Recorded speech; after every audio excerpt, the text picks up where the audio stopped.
ముందుగా వేదిక టీవీ ప్రేక్షకులకు స్వాగతం. వేదిక టీవీ చేపడుతున్న సర్వే ఏదైతే ఉందో ఇది కేవలం ప్రజల అభిప్రాయాలు మాత్రమే. వేదిక టీవీ అభిప్రాయం కాదు. నిజాన్ని నిర్భయంగా ప్రజలతో మాట్లాడి చర్చించడానికి వేదిక టీవీ ఎల్లప్పుడూ కృషి చేస్తుంది.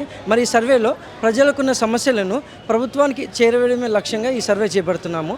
ఇందులో భాగంగా ఈరోజు సూర్యాపేట జిల్లాలో ఉన్నటువంటి కొత్త బస్ స్టాండ్కి రావడం జరిగింది.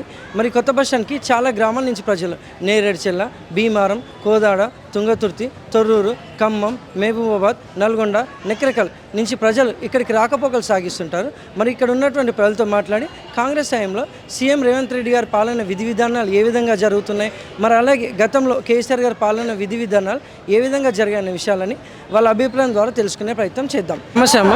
నమస్తే అమ్మ. మీ పేరమ్మా? బుచ్చిరాములమ్మ. ఏం చేస్తుంటారమ్మా? కూలి పని చేస్తాం. గ్రామం, మండలం ఎక్కడ? మా గ్రామం సంతపట్ల, మండలం మధ్యరాల. సీఎం రేవంత్ రెడ్డి గారి పాలనపై మీ అభిప్రాయం ఏంటమ్మా? ఆ? సీఎం రేవంత్ రెడ్డి గారి పాలన ఎలా ఉంది? బాగుంది, ఏ విధంగా ఉంది? మంచిగా నడుస్తుంది. అన్ని సౌకర్యాలు మంచిగా ఉన్నాయి. మీకు ఏమేమి అందుతున్నాయి? ఆ? గాసు, ఇది కరెంటు, ఈ రైతులకు కూడా ఇవన్నీ బాగున్నాయి. మీ గ్రామంలో రైతుల రుణమాఫీ ఇవన్నీ జరుగుతున్నాయి? అయినాయి రుణమాఫీ అయినాయి, రైతు బంధు అన్నీ వస్తున్నాయి. సన్నోట్లకు బోనస్ పడడం జరుగుతుందా? బోనస్ ఇచ్చారు, సన్నోట్లో బోనస్ ఇచ్చారు అందరికి వచ్చినాయా? అందరికి. ఎవరికో తప్పులు ఉన్న వాళ్ళకు రాలే. ఆధార్ కార్డు ఒక్క రేషన్ కార్డు మీద 2-3 తీసుకున్న వాళ్ళకి రాలే, కానీ అందరికి వచ్చినాయి. చాలా మందికి వచ్చినాయి. ఈ తప్పులు ఉన్న వాళ్ళకే రాలే. మంచిగా ఉంది. మరి గతంలో కేసీఆర్ గారి పాలన ఎలా ఉందమ్మా? కేసీఆర్ పాలన ఎందుకు ఏమున్నదంటే ఒక రైతు భరోసా, ఇదేందా ఉండే 10 లక్షలు ఇచ్చి చూడు, అది ఎవరికో మాకే ఆ రైతు మేము కాదు, మాకే కావాలి. దళిత బంధు మాకే కావాలని 4 రోజులు వచ్చిండు, దొంగ దోసుకున్నట్టు దోసుకొని పోయిండు ఆయనే. ఈయనేమో అందరికి సన్న బియ్యం కూడా ఇస్తాడు. పేదోళ్ళకి అందరికి సన్న బియ్యం ఈ బస్సులకు ఛార్జీలు లేకుండా అందుతుంది. ఇంత ఆనందం ఏనాడని ఉందా? బాగుంది. నమస్తే సార్. నమస్తే అండి. మీ పేరు సార్? ప్రవీణ్ రెడ్డి. ఏం చేస్తుంటారు సార్? నేను జూనియర్ లాయరు. గ్రామం, మండలం ఎక్కడ? మా వెళ్ళి తడకమల్ల, మండలం మిర్యాలగూడ. సీఎం రేవంత్ రెడ్డి గారి పాలనపై మీ అభిప్రాయం ఏంటి సార్? సీఎం రేవంత్ రెడ్డి పాలన రాష్ట్రంలో అద్భుతంగా ఉంది. వాస్తవానికి బడ్జెట్ లేదు ఏ పని చేద్దామన్నా కూడా. ఆ మంత్రులకు కూడా వాళ్ళే అంటే ప్రజలకు ఇచ్చిన హామీలు అన్నీ నెరవేరుస్తున్నారు, కానీ మేము క్లియర్గా చెప్పలేకపోతున్నారు. వారి పాలన మాత్రం అద్భుతంగా ఉంది. ఎందుకంటే ప్రభుత్వం అనేది 5 ఏళ్ళు ఉంటే గ్యారంటీ. 5 ఏళ్లలో ఇప్పుడు 1.5 సంవత్సరం అయిపోయింది, అంటే 16 నెలల పాలన అయిపోయింది. ఇప్పుడు ఏదైనా కూడా అద్భుతంగా ఏం కనపడదు. ఇంకా పాలన కనపడాలంటే ఇంకో 2 ఇయర్స్ తర్వాతనే కనపడుతుంది. వాళ్ళ దగ్గర బడ్జెట్ ఇప్పుడు విదేశాలు పోతున్న పెట్టుబడులు చేస్తుండు.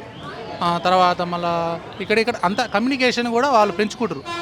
ఇది రవాణా వ్యవస్థ అయినా దీనికైనా. ఇప్పుడు ఆర్టీసీ బస్సులు కూడా ఉచిత బస్సు చాలా మంచిది. తెలంగాణ వాళ్ళు ఏం చేస్తారంటే బస్సుల గురించి ఏదేదో కామెంట్ చేస్తారు, అది చాలా తప్పది. ఇప్పుడు జాబ్ చేసే వాళ్ళ దగ్గర డబ్బులు ఉండొచ్చు, నిరుపేదల దగ్గర డబ్బులు లేకపోవచ్చు. ఆర్టీసీ బస్సు రోజు పోతున్నట్టు చాలా సంతోషం. అది వాళ్ళు ఇచ్చిన 6 గ్యారెంటీలు 5 హామీలు సక్సెస్ అయినాయి.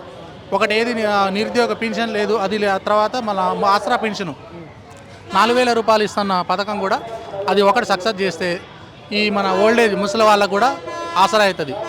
తర్వాత మన రాష్ట్రంలో పరిపాలన కూడా అనేక జిల్లాల్లో కాకుండా ఇప్పుడు సూర్యాపేట జిల్లా కూడా మంత్రి జగదీశ్వర్ రెడ్డి గారు ఉన్నారు. జగదీశ్వర్ రెడ్డి హయాంలో ఏం జరిగిందేమి లేదు. 2 సార్లు మంత్రి అయింది. ఎక్కడేసిన గొంగర అక్కడ అన్నట్టు రోడ్ల పరిస్థితి అధ్వానంగా ఉంది. కనీసం ఇక్కడ సూర్యాపేట జిల్లాలో ఈ మన బస్ స్టేషన్లో నేను దాదాపు 10 సంవత్సరాలను చూస్తున్నా ఇదే పరిస్థితి.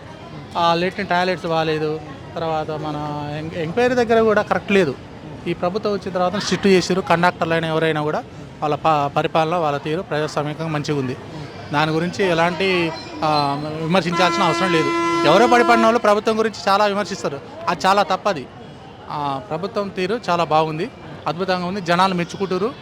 ఏంది ఈ పరిపాలన కూడా శాంతి భద్రతలు కూడా బాగున్నాయి. మన రాష్ట్రంలో పోలీసు వాళ్ళకు దేశంలోనే నెంబర్ 1 స్థానంలో ఉంది. ఇప్పుడు శాంతి భద్రతల విషయంలో పోలీసు వాళ్ళు ఎక్కడికైనా రియాక్ట్ అవుతారు. ఏ జరిగిన ఇన్సిడెంట్ జరిగినా కూడా ప్రభుత్వం మాకేమి ఇచ్చింది, నేను ప్రజలకు ఏం చేసింది అనేవంటి పోలీసు రియాక్ట్ అవుతున్నారు. అదొకటి. తర్వాత మంత్రులు కూడా చాలా వరకు బాగానే పనిచేస్తున్నారు.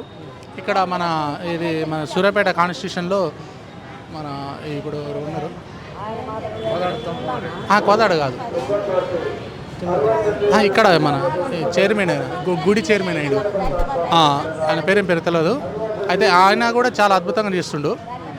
ఒకటి ఉత్తమ్ కుమార్ రెడ్డి గారు కూడా పౌర సరఫరాల శాఖ మంత్రి అయినా సన్న బియ్యం కూడా చాలా పంపిణీ చేస్తారు. చాలా అద్భుతంగా జరిగింది. అయితే ఇంకొక విషయం ఏంటంటే ఇక్కడ మా పార్టీ పరంగా విభేదాలు వచ్చినా కూడా టీఆర్ఎస్ పార్టీ వాళ్ళైనా బీఆర్ఎస్ పార్టీ అయినా కాంగ్రెస్ పార్టీ అయినా విభేదాలు వచ్చినా కూడా పరిపాలన మాత్రం ఎలాంటి తేడా లేకుండా పనిచేస్తుంది. అది మరి గతంలో కేసీఆర్ గారి పాలనపై మీ అభిప్రాయం ఏంటి సార్? కేసీఆర్ గారు 8,29,000 కోట్లు అప్పు చేసిండు. సంవత్సరానికి 29,600 కోట్లు ఈయన వడ్డీ కడుతుండు. ఇప్పుడు 9 సంవత్సరాల పరిపాలన చేసిండు. మరి మాకే కావాలి, మాకే ప్రభుత్వం కావాలంటే కాంగ్రెస్ ప్రభుత్వం 5 ఏళ్ళు ఉంది. 5 ఏళ్ళు ఏలాలి కదా, ఏళ్ళిన తర్వాత తెలుస్తుంది. ఆయన తెచ్చింది బడ్జెట్ 1,52,000 కోట్లు పెట్టిండు. 1,58,000 కోట్లు బయట నుంచి విదేశాల నుంచి అప్పు తెచ్చిండు రేవంత్ రెడ్డి గారు. అప్పటికే ఏదో కంపలు మడకపోయినట్టు, రోడ్డు మీద ఏదో కొట్టకపోయినట్టు ప్రభుత్వం మీద విమర్శ చేస్తుండే. అది కరెక్ట్ కాదు. బీఆర్ఎస్ ప్రభుత్వం కూడా అందరం మనుషులు అనేది గమనించాలి. ఏంది అది నా యొక్క ఉద్దేశం. మొన్న 10 కోట్లు పెట్టి మీటింగ్ పెట్టాల్సిన అవసరం ఎక్కడి నుంచి వచ్చింది? 10 కోట్లు అంటే ప్రజల ధనమే కదా. 10 కోట్లు అంటే మన కదా వరంగల్ మీటింగ్లో కేసీఆర్ గారు పెట్టిన మీటింగ్ 100 కోట్లు. ఆ 100 కోట్లు ఎక్కడి నుంచి వచ్చినాయి అంటే ప్రజల దాచుకొని నీ దగ్గర పెట్టుకున్నావు కదా. అది కరెక్ట్ కాదు. తర్వాత ఇంకోటి ఏంటంటే ఇప్పుడు ఉచిత బస్సు ప్రయాణం అనేది కొంచెం కరెక్ట్ కాదు. ఎందుకంటే అయినోళ్ళు కానోళ్ళు ఆడవాళ్ళు ఇడిపోయాక